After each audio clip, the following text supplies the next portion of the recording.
la cordillera de los Andes, a 6.700 metros de altura, en la cima del volcán Llullaillaco, en la Argentina, un grupo de investigadores encontró en 1999 un santuario que contenía 3 fardos funerarios.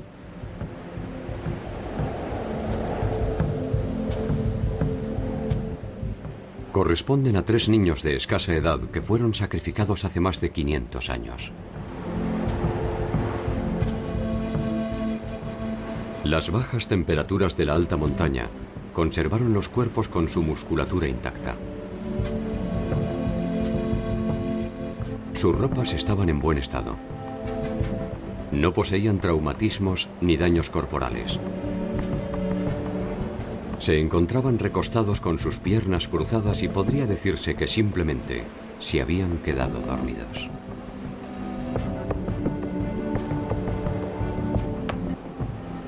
Uno de los cuerpos pertenece a una niña, bautizada por los investigadores como la doncella.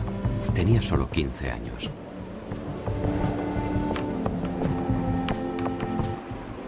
La niña del rayo no tenía más de 6 años y fue llamada así porque un rayo calcinó su cuerpo en algún momento posterior a su muerte.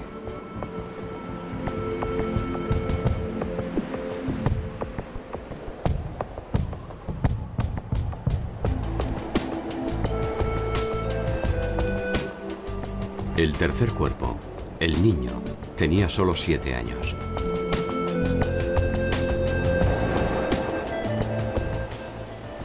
Junto a ellos se encontraron una serie de ofrendas.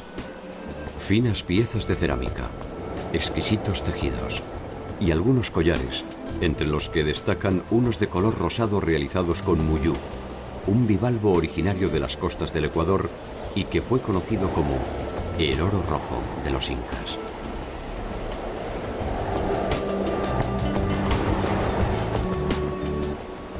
¿Cómo y para qué el muyú fue a dar a la cima de un volcán a miles de kilómetros del Ecuador? ¿Qué significado encierra este sacrificio ceremonial? ¿Quiénes lo realizaron y por qué? Son algunas de las preguntas que nos exigen remontarnos en el laberinto de un tiempo perdido. El sacrificio ceremonial fue realizado sin lugar a dudas durante el Imperio Inca. Y traducir las señales que encierra el santuario exige conocer su historia, sus costumbres y su inagotable legado.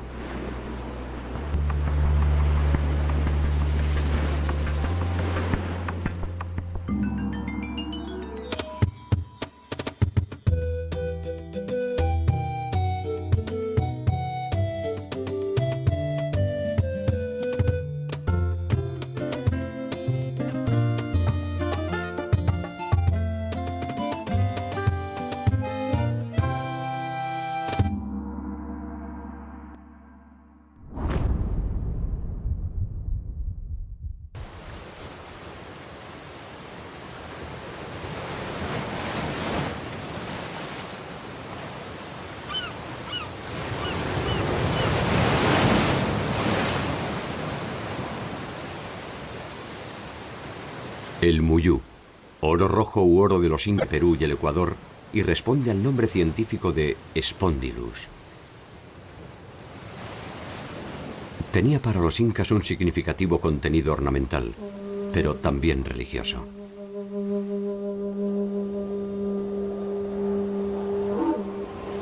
El descubrimiento en el volcán Llullaillaco se puede atribuir entonces a razones de estado. Es probable que alguna amenaza natural, tal vez un temblor o un breve despertar del volcán, haya originado esta ofrenda.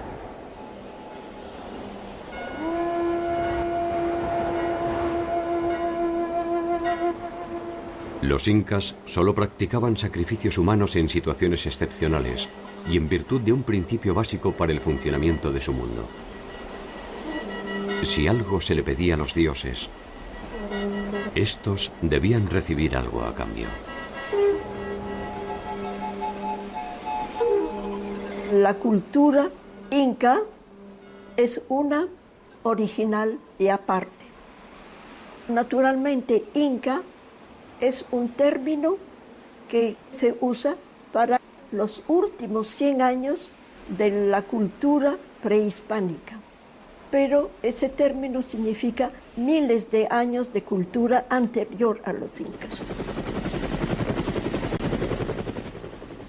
Desde la Amazonia hasta el mar, desde Colombia hasta Chile y Argentina, atravesando Perú, Ecuador y Bolivia, el Estado Inca fue la organización política, económica, militar y cultural más extensa del continente americano.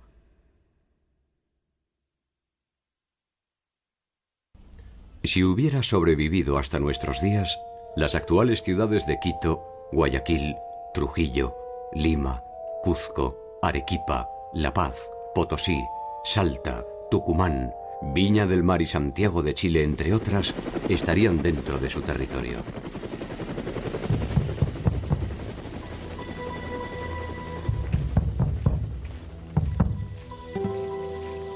Sus ejércitos llegaron a contar con decenas de miles de hombres. Sus ciudades fueron refinadas y monumentales. Su red de caminos se calcula en más de 20.000 kilómetros. Y su población se ha estimado entre los 12 y los 30 millones de habitantes.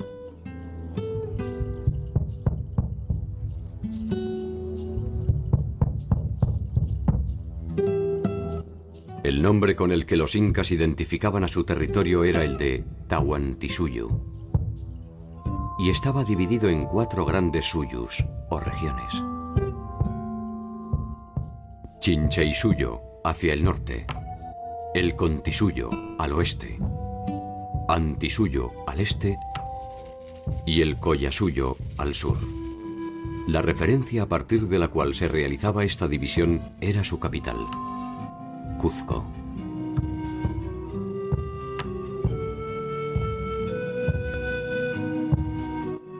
Cuenta la leyenda que la historia de los incas se inicia cuando los hermanos Ayar, Uchu, Cachi, Manco y Auca, acompañados por sus hermanas Mamá Oclo, Mamá Huaco, Mamá Cura y Mamá Raua, abandonan la casa del escondrijo en busca de un lugar en el que establecerse.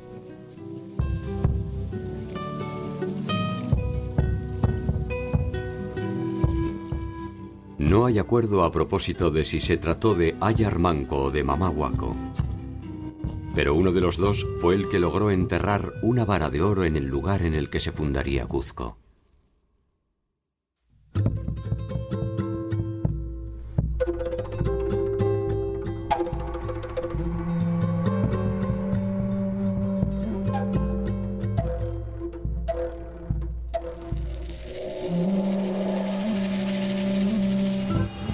Cuzco fue el centro político y ceremonial del Estado, y desde allí se extendió en sucesivas conquistas militares y diplomáticas.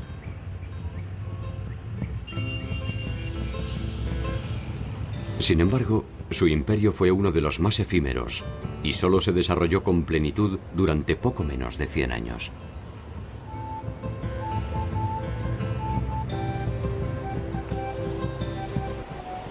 Ese tiempo fue suficiente para consolidar una expansión territorial inédita en el continente.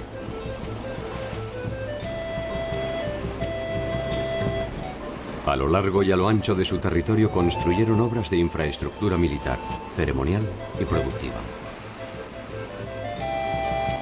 Algunas de naturaleza monumental y otras cuya naturaleza es inexplicable.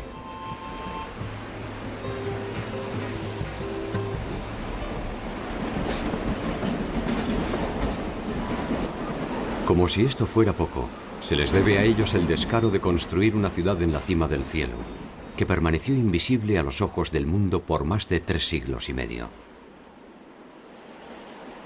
La enigmática Machu Picchu.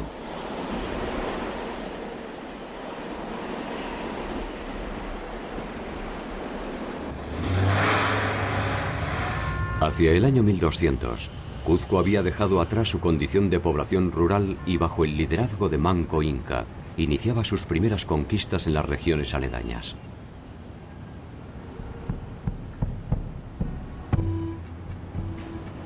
A mediados de 1400, los incas habían sometido a un importante número de poblaciones y comenzaban a dibujar los primeros trazos de su propia leyenda. Para ello fue necesaria la impronta de un hombre legendario: Pachacútec Inca Yupanqui. Pachacútec es quien llevó a los incas a su victoria definitiva contra los chancas, un grupo étnico proveniente de Ayacucho empecinado en desafiar la incipiente hegemonía de Cuzco.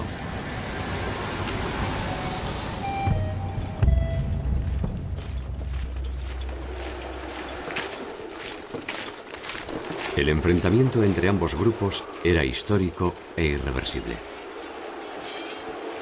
En aquella ocasión, los chancas marchaban sobre Cuzco, y Viracocha, que estaba al mando de la ciudad, huye de la misma dejándola sola e indefensa.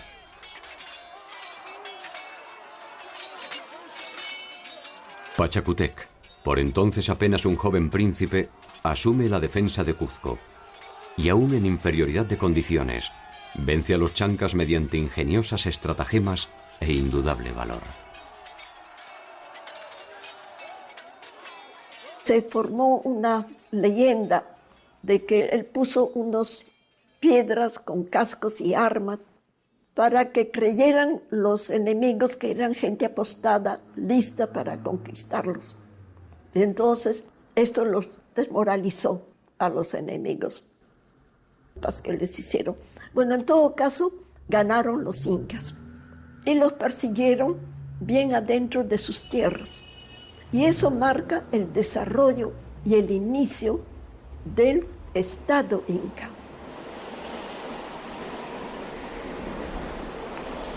El triunfo inca inicia el liderazgo de Pachacútec, quien recibe en el templo de Inti Cancha el mandato divino para ser, de ahí en adelante, el soberano de todos los incas bajo el nombre de Pachacútec Inca Yupanqui, cuyo significado es el que transforma el mundo.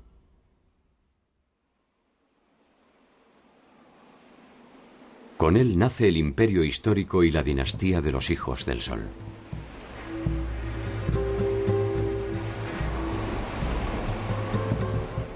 Pachacútec cambia radicalmente la historia de los incas. Hace evacuar el Cuzco y lo reconstruye íntegramente según su propia visión del mundo.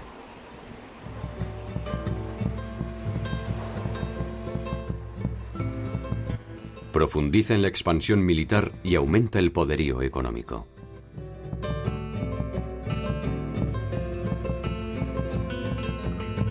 La construcción de caminos se transforma en una necesidad estratégica que permite no solo el movimiento de sus tropas, sino la intensificación del intercambio de bienes y servicios.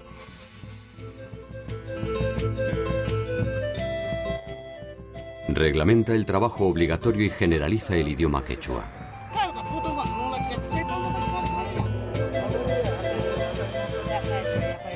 Construye palacios monumentales, casas de descanso, templos y fortalezas en torno a Cuzco, que ahora sí derrama su sombra de poder sobre el territorio.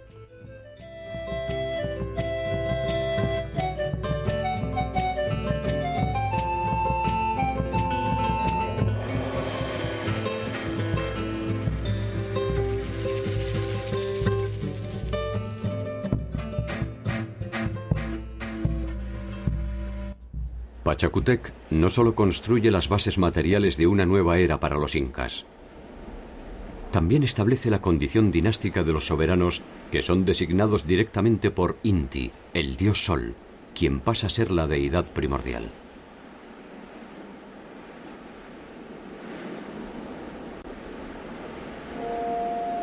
Inicia la segunda expansión del Estado. Por su actuación y la de sus generales, derrota a chancas, parcos y chimús y consolida su posesión del área de influencia del antiguo Tiwanaku, a orillas del lago Titicaca. Su sucesor Topa Inca multiplicará exponencialmente la expansión del Estado entre 1463 y 1493. En apenas 30 años llegará hasta Quito, hacia el norte, en el actual territorio de Ecuador, y más allá de lo que hoy es Santiago de Chile, hacia el sur. Finalmente, bajo el gobierno de Huayna Cápac, los incas alcanzarán el actual territorio colombiano.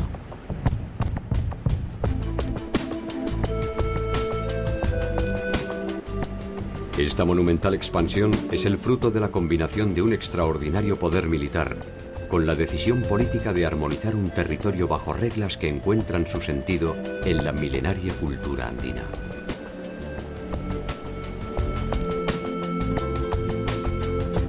De alguna forma, los incas imponen leyes que los pueblos sometidos ya consideraban como propias.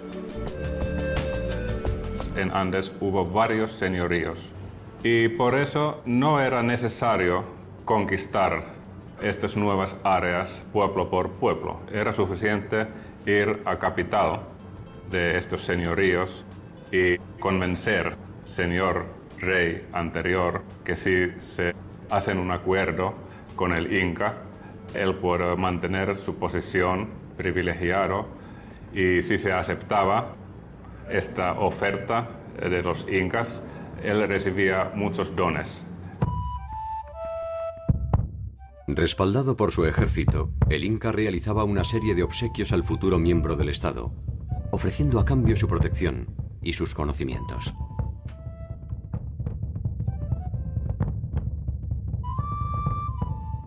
Si algún pueblo se rebelaba ante la invitación, las consecuencias podrían ser desproporcionadas y ejemplificadoras.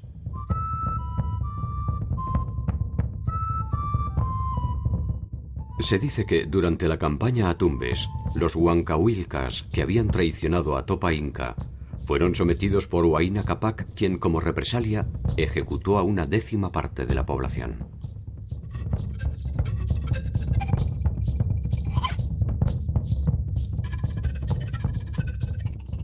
A los curacas supervivientes se les extrajeron 2 dientes superiores y 2 inferiores, para que todos identificaran a quienes osaron desafiar al Inca.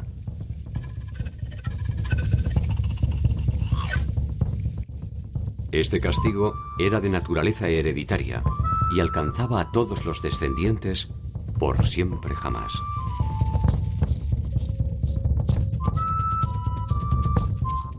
Tarde o temprano, a veces con tenue convencimiento, a veces bajo el influjo de las armas, uno a uno, los pueblos vecinos pasaron a formar parte del Estado Inca.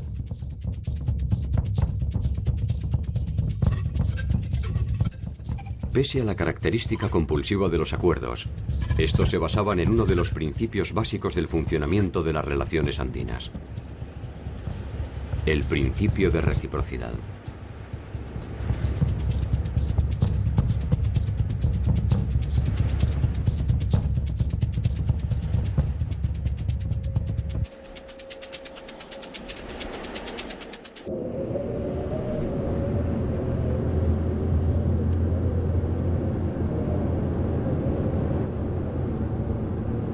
Primeras hordas que llegaron a estos lugares del mundo, llegan y encuentran un territorio hostil, difícil de conquistar. De ahí parte el sentido comunitario del mundo andino. Por eso hay que remontar a tiempos más atrás para comprender este espíritu comunitario que necesita recibir ayuda y dar ayuda, lo que se llama la reciprocidad.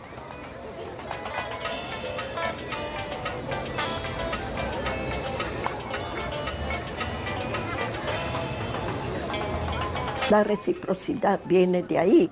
Yo te doy, tú me das. Y toda la estructura inca se basa justamente en la reciprocidad.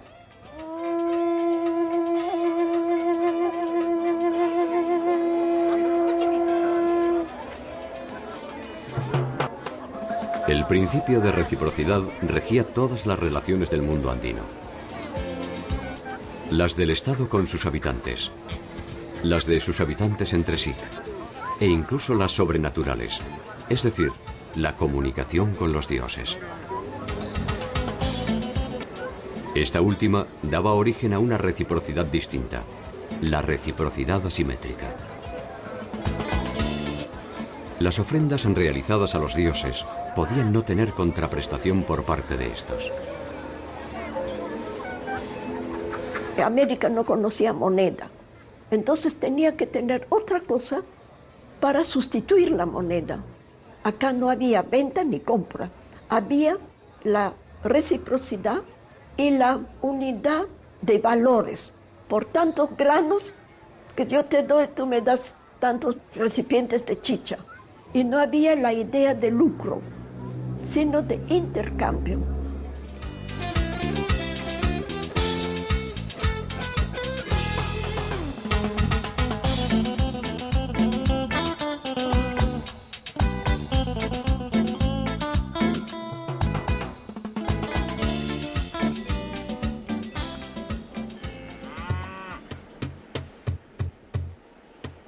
El Estado inca se basaba en la fuerza de trabajo para tener la riqueza que cada estado tiene. El hombre del común no daba nada de su parcela de tierra. Su parcela de tierra era intocable, era de él y nada más. Pero tenía que dar fuerza de trabajo al inca, a los dioses, una serie de obligaciones de trabajo. Y el producto del trabajo iba a los depósitos estatales. O sea que el Inca tenía una cantidad de productos alimenticios, de trabajos manufacturados, y que eso era su riqueza, de la cual necesitaba para la reciprocidad.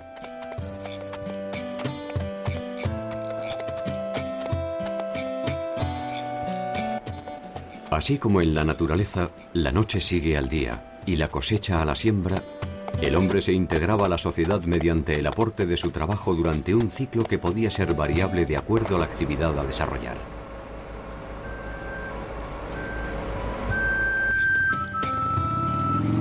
El individuo cumple con el Estado y asegura su manutención. Hay que tomar en cuenta que en Imperio Inca no se pagaban tributo en especie. Única manera para pagar su obligación para el Estado era un sistema que se llama mita. Mita era obligación de mano de obra de todos hombres adultos para hacer un servicio para el Estado y también para la Iglesia.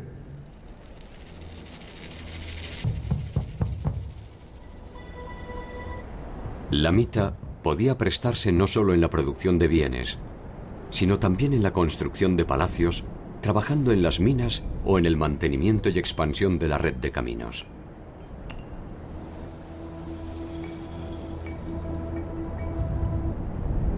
Los que cumplían la mita guerrera debían servir al Inca en sus conquistas o sofocando rebeliones. Con los recursos obtenidos, los incas se permitían multiplicar su expansión, ya que disponían de los medios para persuadir mediante la reciprocidad o la violencia a los futuros miembros del Estado.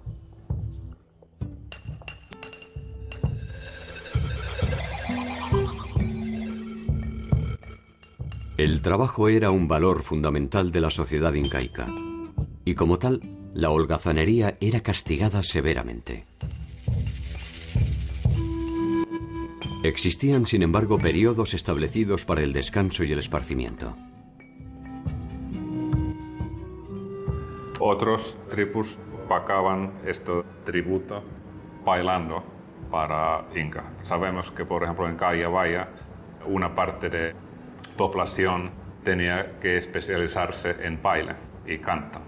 Y cuando hubo unos actos importantes del Estado, ellos estaban bailando y cantando. Era su servicio del Estado. En el Imperio Inca era muy importante que todos jóvenes, adolescentes, tenían que casarse, porque cuando se casaba tenían todas las obligaciones para trabajar para el Estado. Y por eso anualmente estos gobernadores incas viajaban a las provincias y obligaron a mujeres y hombres a tomar su pareja y casarse.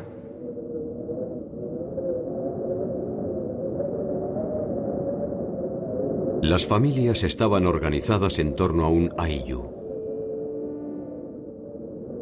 El ayllu era un grupo poseedor de una unidad productiva en la que sus miembros trabajan según su especialidad.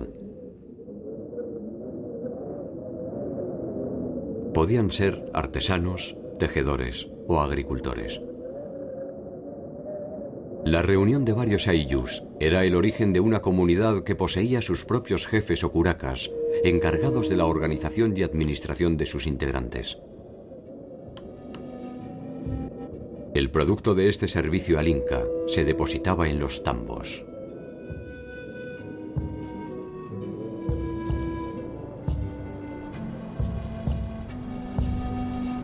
Los tambos eran depósitos que funcionaban como núcleos de enlace entre las poblaciones y, de acuerdo a sus proporciones, podían ser, además, centros administrativos, residencias de descanso o meros puestos de relevo.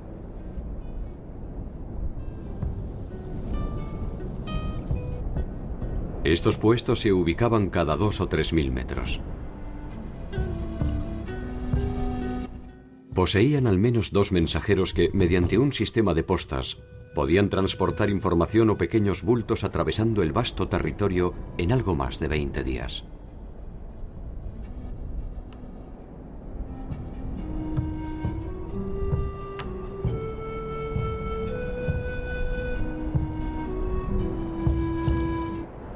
Los caminos y los sofisticados puentes colgantes enlazaban el territorio y eran un elemento primordial de infraestructura estatal. Por ellos se movilizaban los administrativos, los nobles y los ejércitos.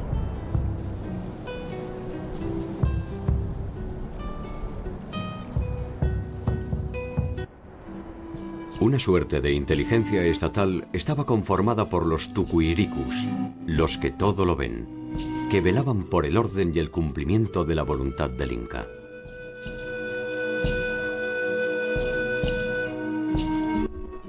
Esa voluntad se traducía en un inédito sistema de convivencia en el que se combinaban el trabajo individual y el aporte colectivo.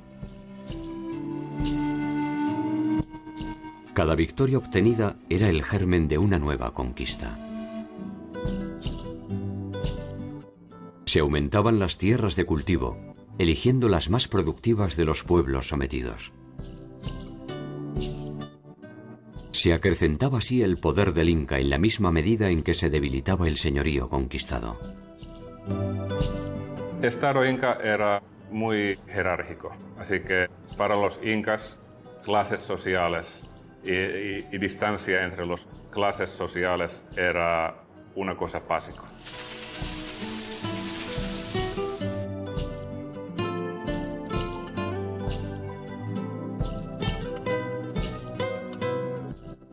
La jerarquización del Estado Inca no descuidó la larga tradición tecnológica que había fundado la base de los pueblos andinos. El conocimiento también formaba parte de este circuito de intercambios.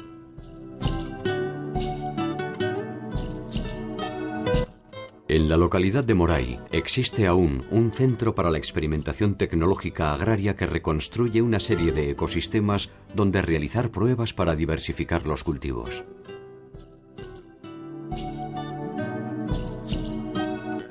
Allí se conocían y se exploraban cada uno de los ciclos de siembra, que posteriormente serían transmitidos a los nuevos miembros del Estado.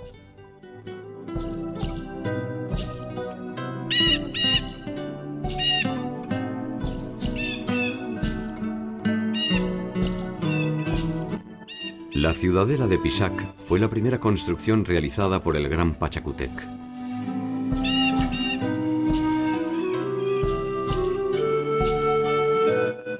Se trata de una obra de carácter ceremonial y defensivo que se utilizaba también como residencia.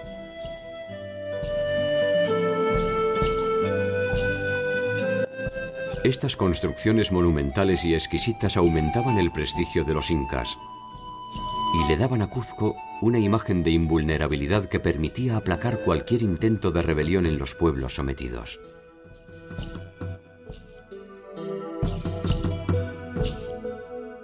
No era solo prestigio, porque también tenía mucho poder militar, casi 1 millón de hombres accesible para cualquier guerra que Inca quería competir. Y era una combinación de poder real y poder simbólico. Cuzco llegó a albergar más de 300.000 personas en el momento de la llegada de Pizarro, al mando del ejército invasor. Lo que empezó como una aldea rústica se transformó íntegramente bajo el gobierno de Pachacútec.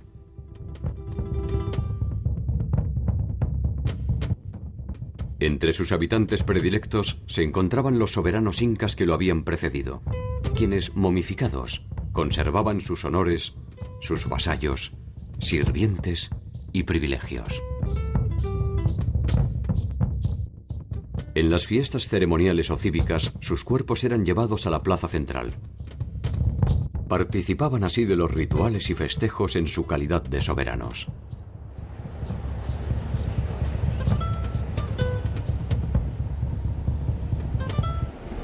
Fueron muchos e increíbles los logros y glorias alcanzados por Pachacútec.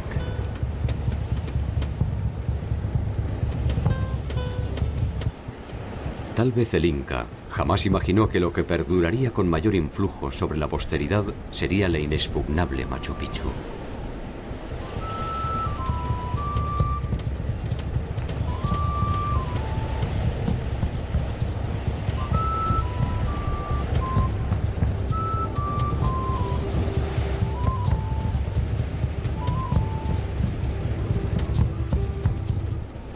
Su sola observación alcanza para comprender la verdadera dimensión de la civilización inca.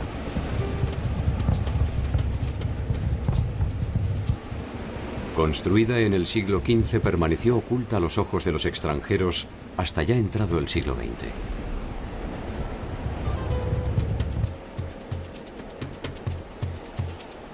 Después de la invasión española, y más allá de la cruda resistencia de los incas, el secreto se mantuvo en la montaña sin que nadie desvelara su existencia.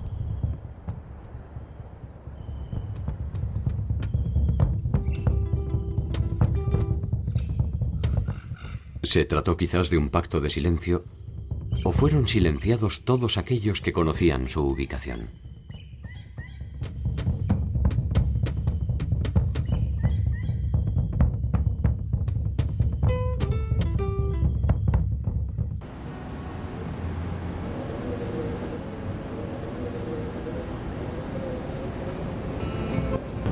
Ubicada a 130 kilómetros de Cuzco, a más de 2.200 metros sobre el nivel del mar, Machu Picchu es hoy la construcción más emblemática y conocida del Imperio Inca.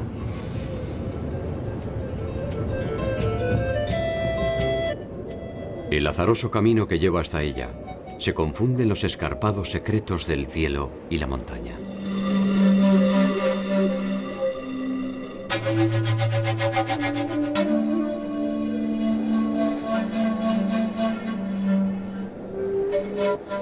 Profundos abismos dificultan su acceso y ayudan a esconder su esquiva figura.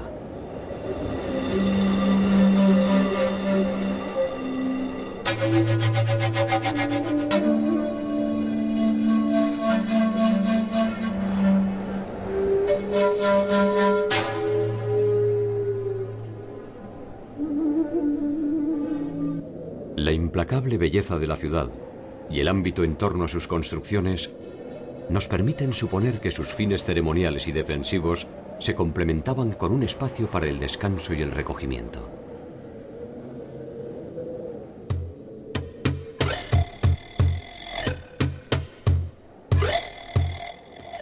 Sus edificaciones de piedra pulida recrean un recorrido casi inverosímil que desafía nuestra credulidad.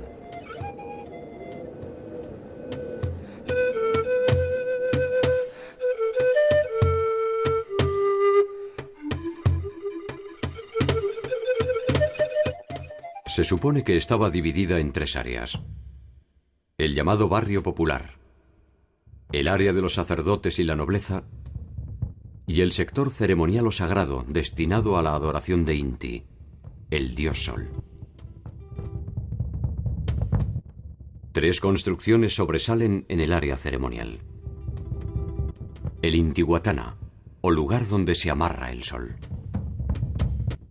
Una construcción de piedra pulida que parece representar el cerro Huayna Picchu, ubicado frente a la fortaleza. El Intihuatana era a la vez un altar y un sistema de medición del tiempo mediante la combinación de luces y sombras.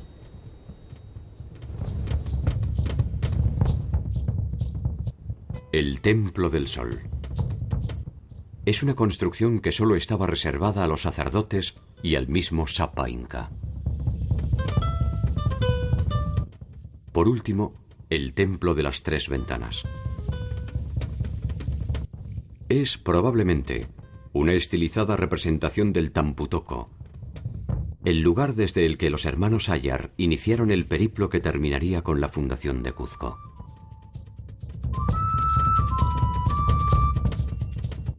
La nobleza habitaba una zona residencial de casas situadas sobre las laderas e identificadas con el color rojizo. Otras edificaciones estaban destinadas a los castigos y encierros, y se presupone la utilización del mausoleo monumental para ritos y ceremonias de importancia.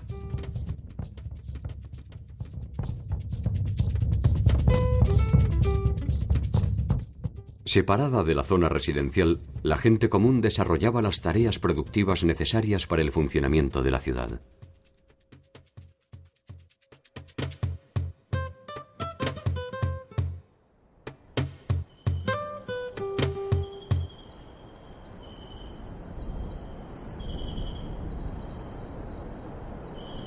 Los incas conocían y utilizaban el plano inclinado en sus construcciones. Pero aún así, resulta difícil imaginar cómo fueron transportadas esas piedras hasta el lugar que termina abruptamente en un abismo de 600 metros de profundidad.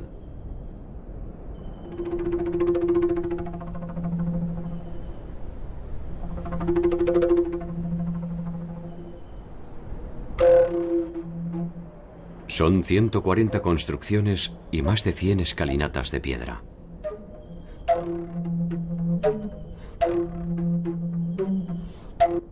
En su traza y en su entorno se puede pasar fácilmente del ámbito rural al urbano casi sin solución de continuidad.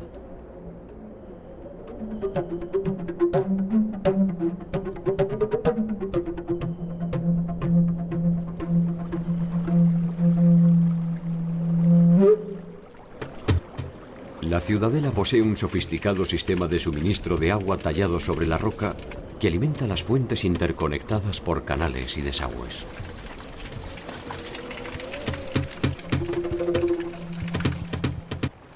Un original sistema de riego se alimenta de este fluido vital conducido con inteligencia y moderación hacia las terrazas de siembra.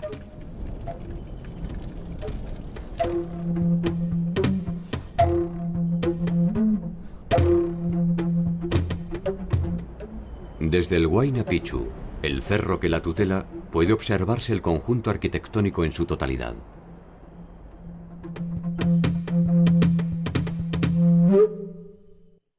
Abandonarse unos instantes a su contemplación es sustraerse de nuestro tiempo y apreciar la espiritualidad de ese espacio que vio los mejores tiempos de los incas.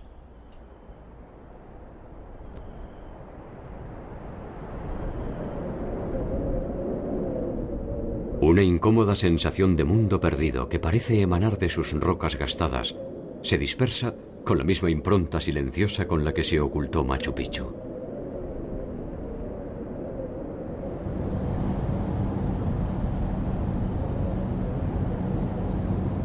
Si uno se deja arrastrar por los caminos del presente, no tardará en observar las mismas prácticas milenarias que perfeccionaron los incas. Lejos y no tan lejos de las ciudades, el conjunto de la sociedad continúa con espontánea fidelidad recreando cada una de las leyes no escritas de su raza.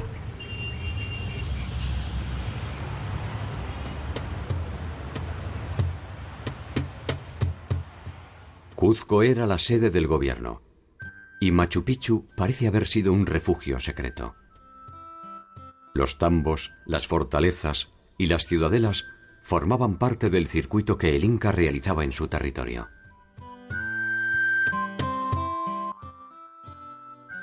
Algunos de estos viajes tenían como finalidad controlar el normal funcionamiento del imperio. Mediante estas visitas se aseguraba el cumplimiento de las directivas y el ideario cuzqueño. En cada visita se atendían asuntos administrativos, políticos y religiosos. Periódicamente se relevaban existencias materiales, pertrechos y suministros y se censaba a la población.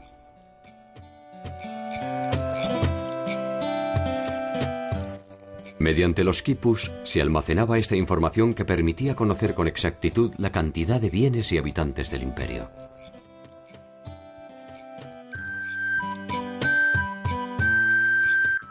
El quipu es un sistema de escritura mediante nudos de variadas formas agrupados en cuerdas de diversos colores. Preferentemente servía para registrar cantidades relativas a inventarios de cosas, nombres de personas, parentescos y tributos.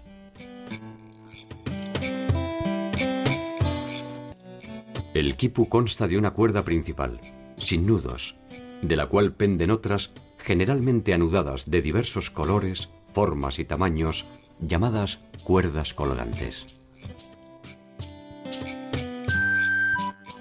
Los especialistas contemporáneos piensan que los colores y quizás la forma del trenzado de las cuerdas indican los objetos,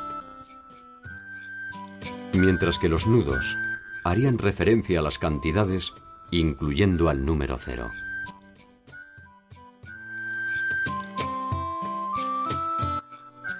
Toda esta información terminaba en Cuzco.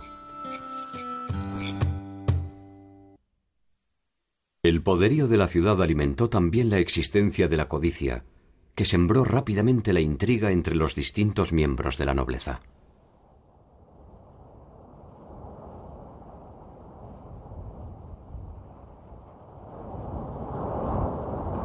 La dimensión de las ambiciones creció con la misma voracidad que el mapa del imperio.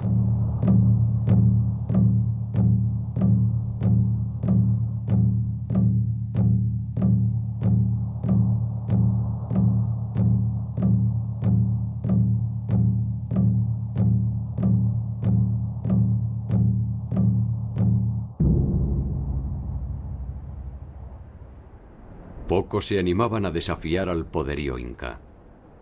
Ni curacas ni rebeldes. Los que lo hacían corrían el riesgo de ser aniquilados, castigados o, en el mejor de los casos, desterrados hasta el fin de sus días.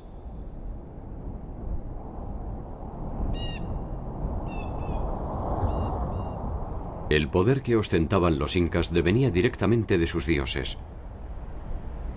Difícilmente algún hombre podía enfrentarse a ese mundo sobrenatural.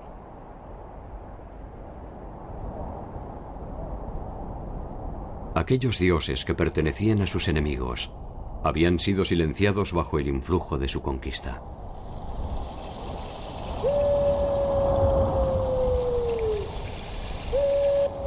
Hacia el norte de la ciudad de Lima se encuentra el adoratorio de Pachacamac, una de las deidades del mundo antiguo que los incas veneraban.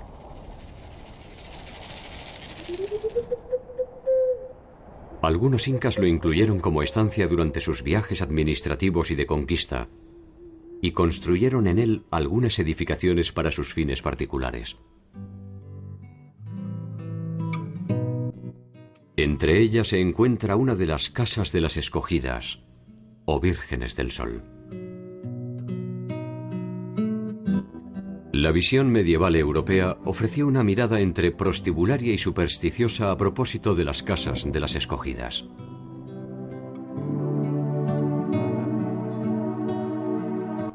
La influencia de la mujer en la sociedad incaica definió muchos de los eventos trascendentes de la historia andina. La formación de la mujer jugaba un papel central en el calculado diseño de la sociedad. A las llamadas vírgenes del sol se las elegía entre las niñas más hermosas del imperio cuando tenían entre 8 y 10 años.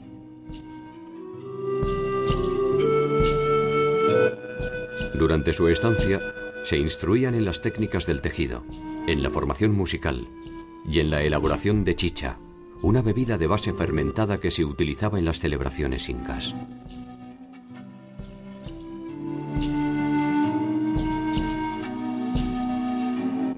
Realizaban estas tareas bajo la supervisión de una mujer mayor identificada como Mamaconda.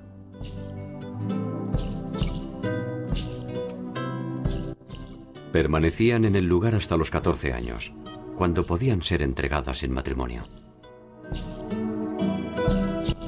Aquellas que se quedaban eran las consagradas al dios Sol, y de entre ellas se seleccionaban las elegidas para los sacrificios humanos.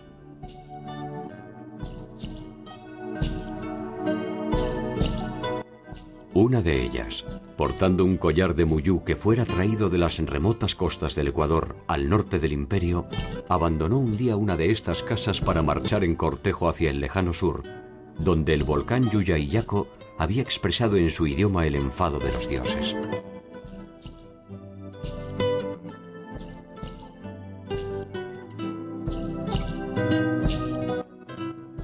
En su pequeño cuerpo, en sus pequeños pasos, late el peso de todo un reino. Ella va hacia la muerte como una ofrenda para que sus dioses restablezcan el equilibrio del mundo. Poco puede entender su trabajada pureza del verdadero fango que rige el destino de los hombres. Difícilmente pueda saber que el fin del imperio no será producto de un acto divino.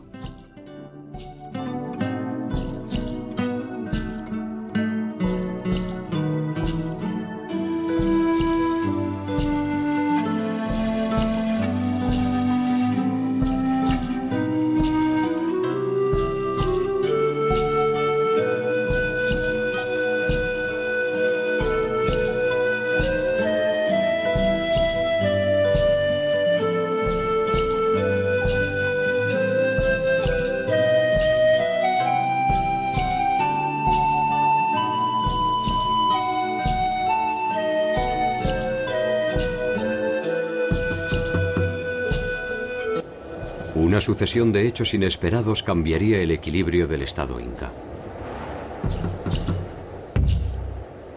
Hacia 1493 se inicia el gobierno de Huayna Cápac, que traslada el eje de Cuzco hacia Quito, donde fija su residencia en forma casi permanente.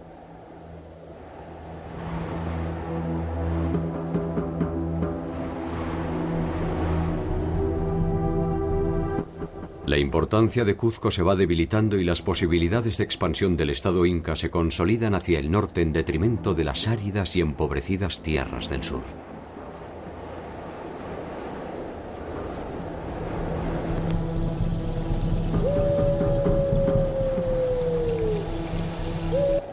La muerte de Huayna Cápac dará inicio a las intrigas palaciegas que terminarán enfrentando a Cuzco y Quito.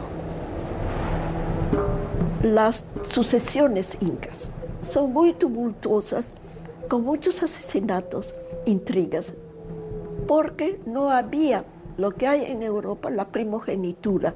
Entonces era un número limitado de candidatos y había que escoger entre esos limitados candidatos. De ahí que vienen crímenes, pasiones y se matan y hacen de todo. Huayna Cápac muere sin dejar resuelta su sucesión. Dos de sus hijos, Huáscar, que reside en Cuzco, y Atahualpa, que reside en Quito, reclaman para sí el derecho de convertirse en el nuevo jefe inca.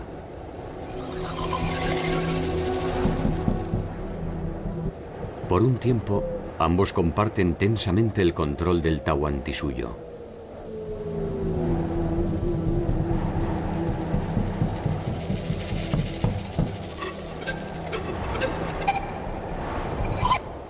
En 1532, Huáscar reclama la sumisión de Atahualpa y este responde movilizando a su ejército de más de 50.000 hombres en dirección a Cuzco.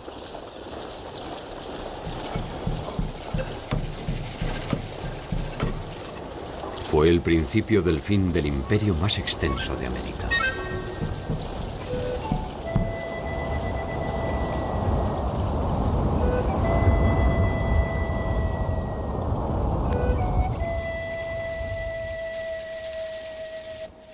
Cuzco todavía sería protagonista de nuevas hazañas, en un nuevo tiempo histórico que para los incas era absolutamente desconocido.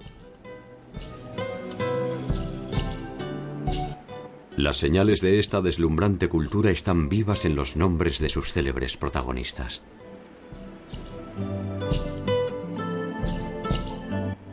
Por debajo de ellos, más allá del poder de sus ejércitos, más allá de sus intrigas palaciegas o de su temor reverencial, más allá de sus ciudades y sus monumentos, más allá de sus goces y sus derrotas, de sus miserias y de sus sombras.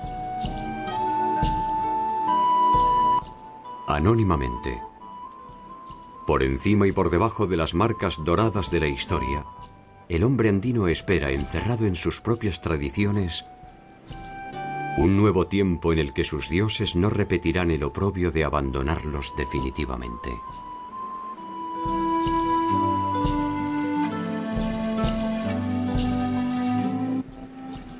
Tal vez porque saben que no hay imperio más perdurable que aquel que no es más que la suma de los hombres que lo componen.